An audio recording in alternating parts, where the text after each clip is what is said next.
طب لو واحدة اوريدي عاملة فيلر وعمالة بقى تسمع عن قصة الترطيب الداخلي اللي بالحقنة النضارة وكده، وهي عاملة فيلر عادي ممكن تحقن سكين بوستر؟ طبعا هو ما لهمش اي علاقه خالص ببعض. مش هيعمل نفخة زيادة مثلا يا لا دكتور؟ لا لا لا هو اصلا السكين بوسترز ما بتعملش اي فوليوم خالص. هو السكين بوسترز قصه والفيلر قصه ثانيه. يعني مفيش حاجه اسمها انا محتاجه، انا عندي مثلا فوليوم لاس او وشي نازل شويه، طب انا هعمل ابره نضاره بدل ما هعمل فيلر. مفيش حاجه اسمها كده.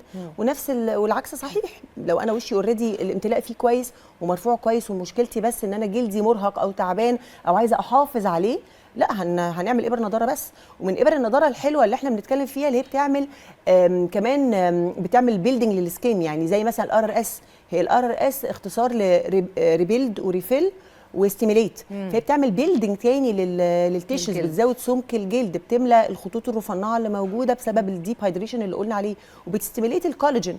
فبرضه لما اجي اعمل مش هعمل اي ابره نضاره وخلاص، لازم استشير الدكتور بتاعي واشوف ايه الحاجه اللي مناسبه ليا، واختار نوع معروف يعني. بالظبط. طبعا اختار نوع معروف على اساس برضه اللي الدكتور هيحدده لي.